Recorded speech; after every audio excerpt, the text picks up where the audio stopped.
அனைத்து உரிமை குரல் நண்பர்களுக்கும் வணக்கம். நாம் தமிழர் கட்சியிலிருந்து விலக்கி போகும் நிர்வாகிகள் சீமானை குறித்து தொடர்ச்சியாக பரப்பும் அவதூறுகள், இது குறித்த இந்த வீடியோல முழுமையாக பார்க்க போறோம். வாங்க பார்க்கலாம். கட்சி ஆரம்பிச்ச 13 ஆண்டு காலங்களாக இன்னும் எந்த ஒரு கட்சியோடையும் கூட்டணி வைக்காம ஒரு பெரிய பொருளாதாரத்துக்கு வராம நாம் தமிழர் கட்சி ரொம்பவே பின்னடைறாங்க அப்படின்ற ஒரு காரணத்தினால நாம் தமிழர் கட்சியில் இருக்கக்கூடிய முக்கியமான நிர்வாகிகள் ஆரம்பத்தில் ராஜீவ்காந்தியில தொடங்கி அதற்கு பிறகு ஏகப்பட்ட நிர்வாகிகள் பார்த்தீங்கன்னா வெளிவராத உண்மைகளாகவே கட்சியிலிருந்து விலகி திமுக அல்லது பாஜக கட்சியில் இணைந்திருக்காங்க. இந்த விஷயங்கள் குறித்து சீமான் அவர்கள் பல வீடியோக்கள் என்ன சொல்லியிருக்காரு அப்படின்னா, இந்த கட்சியை பொறுத்த வரைக்கும் இதுதான் கொள்கை அப்படின்னும், மக்களுக்கு நல்லது பண்ணணும், ஏதாவது மக்களுக்கு செய்யணும் அப்படின்னு நினைச்சா மட்டும் கட்சியில இருங்க, இல்ல பணம் சம்பாதிக்கணும், புகழ் சம்பாதிக்கணும் அப்படின்றத உங்களுடைய நோக்கமாக இருந்துச்சு அப்படின்னா இது உங்களுக்கான கட்சியில நீங்க தாராளமாக விலகி போயிடலாம் அப்படின்றத பல பொதுக்கூட்ட மேடைகள்ல சீமான் பாத்தீங்கன்னா ரொம்பவே வெளிப்படையாகவே சொல்லியிருக்காரு.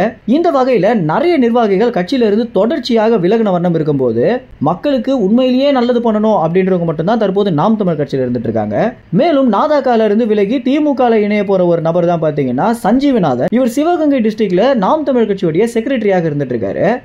13 வருஷங்களாக கட்சியில இருக்கோம், எங்களுக்காக எந்தவித பணமும் தரல அப்படின்னும், எல்லாமே எங்களோட கை காசை போட்டு தான் பண்ணிட்டு வந்துட்டு இருக்கோம் அப்படின்னும் ரொம்பவே வெளிப்படையாகவே இந்த சஞ்சீவநாதன் பாத்தீங்கன்னா சீமான் பணம் தரல அப்படின்றத மட்டுமே காரணம் காட்டி கட்சியில இருந்து நான் விலகிட்டேன் அப்படின்னு சொல்லியிருக்காரு. ஆனா உண்மை நிலவரம் என்ன அப்படின்னு பார்க்கும்போது சீமான் தான் பாத்தீங்கன்னா அவர் கட்சியில இருந்து வெளியே அமைச்சிருக்காரு.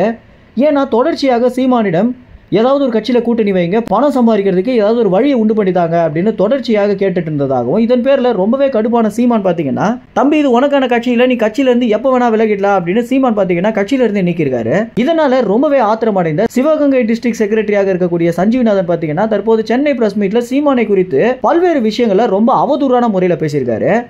எங்க இருந்து பேச்சு திறமை வளர்ந்துச்சோ அவங்களே பாத்தீங்கன்னா எதிர்த்து பேச ஆரம்பிச்சிருக்காரு இந்த சஞ்சீவநாதன். இவர் குறித்து கமெண்ட்ஸ் முழுக்க என்ன சொல்லிட்டு வந்துட்டு இருக்காங்க அப்படின்னா, அட பாவி பணம் தரலன்றதுக்காகவே கட்சியில இருந்து விலகிட்டியா அப்படின்னு ஏகப்பட்ட பேர் இவரை திட்டிட்டு வந்துட்டு இருக்காங்க. மேலும் இந்த ஒரு தகவல் குறித்து என்ன நினைக்கிறீங்க அப்படின்னு, இந்த மாதிரி பணம் வரல அப்படின்ற காரணத்தினால கட்சியில இருந்து விலகக்கூடிய நபர்களை குறித்து என்ன நினைக்கிறீங்க அப்படின்ற உங்க கருத்துக்களை கமெண்ட்ஸ்ல தெரிவிங்க. நன்றி, வணக்கம்.